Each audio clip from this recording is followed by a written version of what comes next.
ప్యారిస్లో 2024 Olympics జరుగుతున్న నేపథ్యంలో భారత సంతతికి చెందిన క్రీడాకారిణి వినేష్ ఫాగోట్ పసిడి లేదా వెండి పథకం సాధించే దశలో అనూహ్యంగా 100 గ్రాముల ఓవర్ వెయిట్ కారణంగా డిస్క్వాలిఫై చేశారు.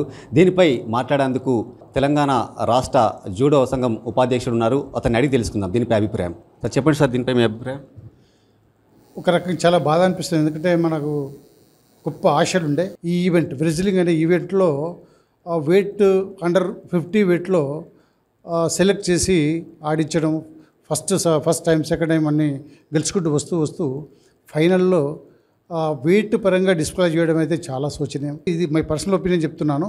ఒకసారి సెలెక్ట్ చేసి వెయిట్ చూసిన తర్వాత ఆ ఈవెంట్ కంప్లీట్గా ఫైనల్ అయ్యే వరకు ఒకసారి ఆ వెయిట్ మీదనే ఆడించాల్సిన అవసరం ఉంటే ఆ రూల్స్ ఒలింపిక్స్లో కూడా మార్చుకోవాలి. ఒకవేళ ఆ రూల్స్ ఉంటే కనుక ఒలింపిక్ అనేది చాలా ప్రెస్టీజియస్ గేమ్ ప్రపంచంలో.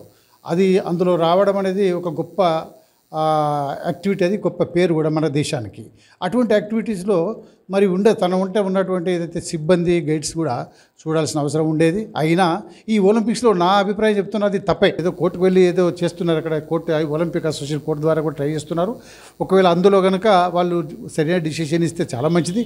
లేని పక్షంలో ఒక కమిటీ కూర్చొని ఈమె ఖచ్చితంగా సిల్వర్ మెడల్ చేయాల్సిందే. 100 గ్రాముల వెయిట్ పెరగడానికి కారణం ఏంటి? ఆమెకు ప్రతి ఒక్క అంటే కోచ్ ఉంటారు, సపరేట్గా డాక్టర్స్ కూడా ఉంటారు. ఇలా వెయిట్ పెరగడానికి కారణం ఎవరైనా భావిస్తారు మీరు? డెఫినెట్గా ఇప్పుడు నేను సైన్స్ పట్ల నాకు అవగాహన ఉంది. మనం ఏంటంటే ఉమెన్ బీయింగ్స్ బయాలజికల్గా చెప్పాలంటే కనుక కొంత మార్పు జరిగే అవకాశం తప్పకుండా ఉంటుంది. ఇప్పుడు మన వాళ్ళు కూడా చూసుకోవాల్సిన అవసరం ఉండేదేమో ఆ రూల్ ఉన్నప్పుడు. కానీ ఒక రకంగా ఏదైతుందో నేను జనరల్గా ఈ రూల్ మార్చాలి రేపు ఇంటర్నేషనల్ లెవెల్లో. ఒక్కసారి సెలెక్టెడ్ దట్స్ ఆల్. అంటే ఒలింపిక్స్ క్రీడల్లో ఇలాంటి సంఘటనలు ఎప్పుడైనా పునరావృతం అయ్యాయా? నేను ఇది ఫస్ట్ టైం వింటున్నాను. గతంలో అయిండొచ్చునేమో, నాకు తెలిసిన యాజ్ పర్ మై నాలెడ్జ్. కానీ అయినప్పటికీ కూడా అది తప్పే. ఆ సిస్టాన్ని మాత్రం మార్చాల్సిన అవసరం ఉన్నది. అంటే దీంట్లో ఇలాంటి లోపాలను ఎట్లా సవరించుకోవాలంటారు మీరు?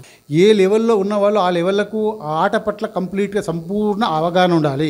ఇండియన్ ఒలింపిక్ అసోసియేషన్కు ప్రెసిడెంట్గా ఉన్నటువంటి మన పిటి ఉషా గారు కూడా చాలా ఇంట్రెస్ట్ చూంచి మరి ఎంతో ఆమె దాదాపు అన్ని క్యాడర్లో తీసుకుపోయినటువంటి ఆమె చాలా కష్టపడ్డది. మరి ఆ సందర్భం కూడా దీని గురించి కూడా ఆమె బాధపడుతుంది. ఇదే సందర్భంగా మన ప్రైమ్ మినిస్టరు నరేంద్ర మోడీ గారు కూడా చాలా బాధపడ్డాడు. పార్లమెంట్లో కూడా మాట్లాడడం జరిగింది. మరి కాకపోతే ఏంటంటే మనకు ఒక నియమ నిబంధనలు ఉన్నాయి కాబట్టి ఆ నియమ నిబంధనలకు అనుకూలంగా మనము అక్కడ టోర్నమెంట్ వెయిట్ కేటగిరీ జరుగుతుంది. ఆ వెయిట్ కేటగిరీలో మనకు చాలా నష్టం జరిగింది. ఆ అమ్మాయికి వాస్తవంగా గోల్డ్ మెడల్ వచ్చేది ఉండే. ఈ నిరుత్సాహపడకుండా మరొకసారి ఏ ఇంటర్నేషనల్ ఒలింపిక్ కానీ తర్వాత వరల్డ్ ఛాంపియన్స్ కానీ మళ్ళా మెడల్ కొట్టాలని కోరుకుంటూ మరి అదే రకంగా ఇండియన్ ఒలింపిక్ అసోసియేషన్ మా తెలంగాణ ఒలింపిక్ అసోసియేషన్ తరఫున మేము కోరేది ఏంటంటే ఇలాంటి క్రీడాకారులకు ఏంటంటే నిరుత్సాహపడకుండా వచ్చే రోజుల్లో మెడల్ సాధించాలని కోరుకుంటున్నాం. ఈ వెయిట్ ఎంత తగ్గియాలి ఏంది అనేది వాళ్ళకి కాదు, న్యూట్రిషన్ వీళ్ళంతా చూసుకోవాల్సి ఉండేది. ఫెడరేషన్ వాళ్ళు ఆమె ఎంబడి ఉండాల్సి ఉండే, ఆమెకు భరోసా కల్పించేది ఉండే. చరిత్రలో ఒక తప్పిదం జరిగింది, సరిదిద్దుకోలేని తప్పు జరిగింది.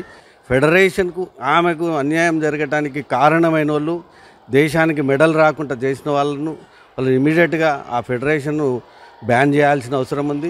లైంగిక వేధింపుల గురించి ఆమె పెద్ద 2 years నుంచి రాస్తారోకలు చాలా ప్రయత్నం చేస్తారు. అంటే మన ప్రతిభ కంటే ఎక్కువ వాళ్ళ పర్సనల్ ప్రెస్టేజ్ కోసమే ఫెడరేషన్ ప్రయత్నిస్తుంది. మరి వాళ్ళతో బాగుంటేనే మనము ముందటి పోతాం అనేది, మన టాలెంట్కు ఇంపార్టెన్స్ ఇవ్వకుండా ఫెడరేషన్ ఇట్లా చేసుడు చాలా తప్పిదమే. ఇప్పుడు రిటైర్మెంట్ ప్రకటించింది అంటే నెక్స్ట్ జనరేషన్ దాని గురించి ఏమనుకుంటారు? వినేష్ ఫోగట్కు కాదు ఇది జరిగిన అన్యాయము, త్రూఅవుట్ భారతదేశానికే జరిగింది. ఏమన్నా పాలిటిక్స్ అనేది ఆటలను ప్రతిభను చెడగొట్టే పాలిటిక్స్ ఉండొద్దు అని నేను కోరుకుంటున్నా. You all know that Vinesh Phogat, she is the one player, like the women player in wrestler who went to the finals to bring us gold, but that is very sad situation that she lost due to overweight. But the first match she have played is very good, and all the Indians have the hope that she will bring the gold medal, but it's a sad moment due to the overweight she can't. But she have give a very good inspiration to all the women, and I hope all the women will take it as an inspiration, and our India will be getting many medals in future. Vinesh Phogat ఇప్పుడు Paris ఒలింపిక్స్లో under 50 kgs free స్టైల్లో participate చేస్తుంది. ఆమె 100 grams ఎక్కువ ఉండడం వల్ల disqualify అయ్యింది. ఇది మనకు ఎంతో బాధాకరమైన విషయం. ఆమె ఎంతో కష్టపడ్డది. సో దీని ఓటమి కిందకి ఎవరు లెక్క చేయలేం. ఆమె గెలవకపోయినా మన ఇండియా మొత్తంలో ఆమె గెలిచినట్టే లెక్క. And we are proud of her. ఒలింపిక్లో గోల్డ్ కొడుతుందని ఎంతో ఆశతోని చూశాను నిన్న మొన్న నైట్ వరకు. కానీ అనుకోకుండా ఆమెను నిషేధించడం చాలా బాధాకరం. వితిన్ జస్ట్ 100 grams ఎక్కువ ఉందని నిషేధించారు. దాన్ని తొందరగా నరేంద్ర మోడీ గారు దాన్ని ఎత్తివేయాలని నేను ఆయనను వేడుకుంటున్నాను. ఎందుకంటే ఇప్పుడు తరతరాల నుంచి రెజ్లింగ్ వస్తుంది.